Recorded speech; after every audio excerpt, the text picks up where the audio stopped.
Animals that die for love. Science said animals can't love. These four prove it wrong.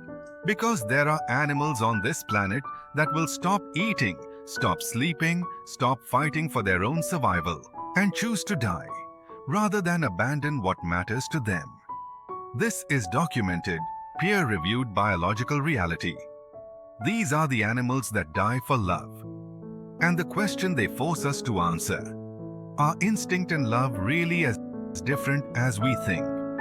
Set up. The science of sacrifice, cell division, neurons firing.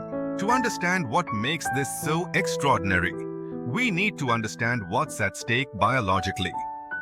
Every living organism is driven by one directive: survive long enough to pass on its genes.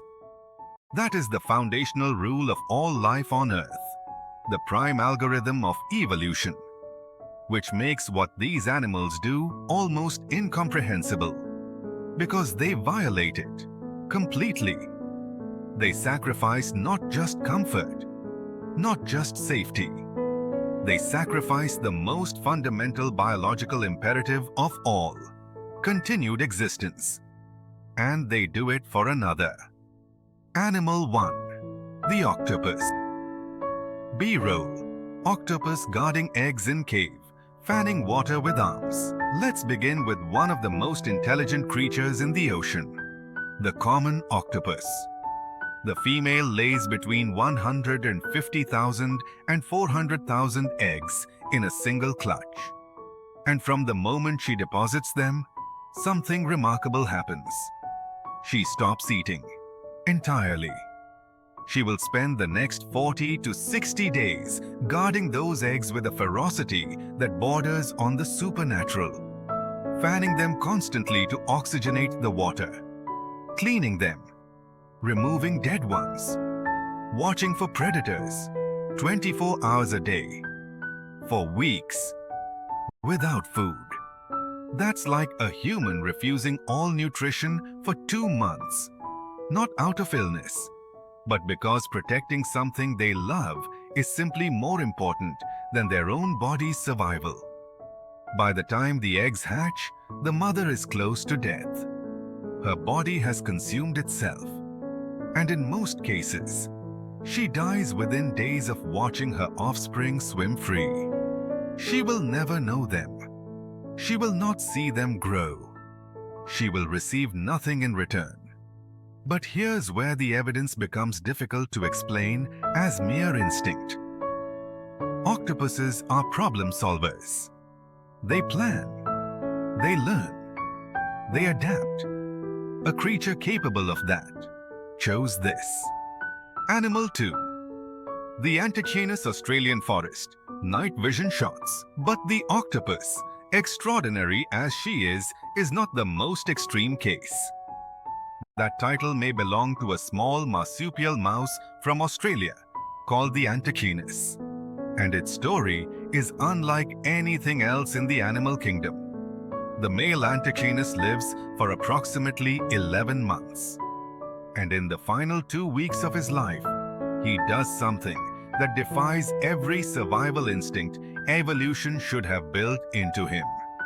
He mates continuously, for up to 14 hours at a time, for 2 weeks straight. The mating season triggers a catastrophic hormonal surge.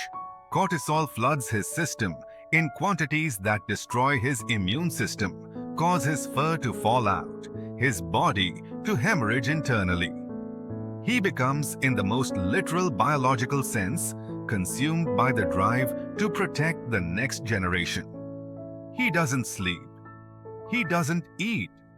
His own body literally falls apart around him. And he continues. That's like an 80-kilogram human producing enough stress hormones to dissolve their own organs and choosing to keep going. Every single male Antechinus dies at the end of mating season. Every one. And yet, the species survives because his sacrifice ensures maximum genetic diversity. The females carry offspring from multiple males. The population becomes more resilient, more varied. He is not a failure of survival. He is its most extreme expression. Animal 3. The Pacific salmon. B-roll. Salmon swimming upstream. Waterfalls. Bear catching salmon. The Pacific salmon has become something of a cultural shorthand for sacrifice. But most people don't know just how total that sacrifice actually is. After spending 2 to 7 years in the open ocean, the salmon returns. Against current, against gravity, against every physical obstacle in its path, to the exact freshwater stream where it was born, using the Earth's magnetic field and the river's unique chemical signature, encoded in memory since birth. But when it arrives, it begins to die. Its body undergoes a transformation so dramatic it resembles decomposition while still alive. Its skin changes color. Its jaw reshapes. Its organs deteriorate. It stops feeding. It spawns, and within days, sometimes hours, it is gone. But here's what most people miss. Its body doesn't disappear.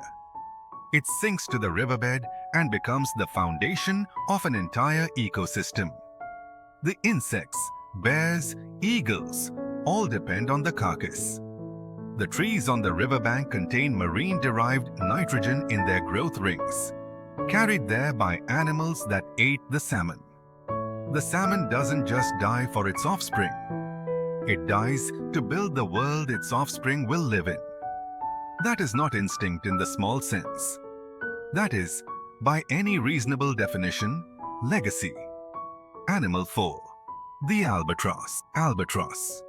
Dancing. Vast ocean. Midway Atoll.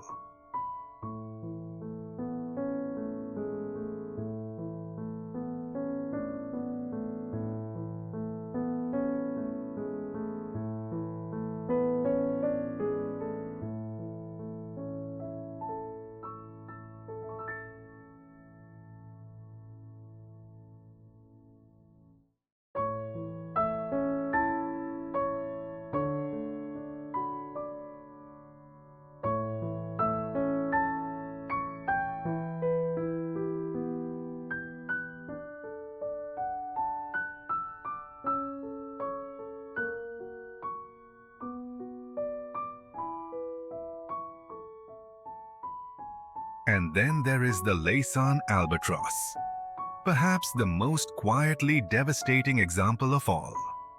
The albatross pairs for life.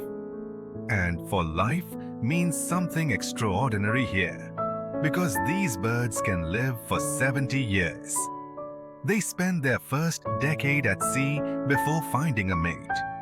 And when they do, that bond becomes the architecture of their entire existence. They learn elaborate courtship dances together, sequences that take years to perfect. They raise one chick per year, alternating incubation shifts across weeks-long absences. They are, by every behavioral measure, partners. When one dies, the other often stops. Studies show that surviving albatrosses frequently fail to remate. They return to the nesting ground. They perform their dances to no one, and they wait. One female at Midway Atoll, known as Wisdom, has been documented nesting since 1956. She is believed to be over 70 years old. She has outlived multiple partners. She keeps returning. She keeps nesting. There is no survival advantage to returning to an empty nest. Evolution doesn't reward fidelity past reproductive utility. And yet, she does. Philosophical payoff plus CTA, all for animals. So what are we to make of this? Science tells us that love, as humans experience it, requires consciousness, self-awareness, choice. Most biologists are cautious about attributing those qualities to animals. But perhaps we've been asking the wrong question. Perhaps the question isn't whether animals feel love the way we do. Perhaps the real question is, what kind of force makes a creature abandon its most fundamental drive to survive? These animals aren't confused. They aren't broken. They are, in the truest biological sense, complete, fully expressing what they are, down to the last atom. They aren't driven by love the way we define it. They are driven by something older, deeper, and more absolute than love. The imperative to give everything you are so that something of you continues. And perhaps that is love. Not the word, but the force beneath it. Subscribe for more deep dives into the most misunderstood marvels of nature. And let us know in the comments, which of these animals surprised you the most?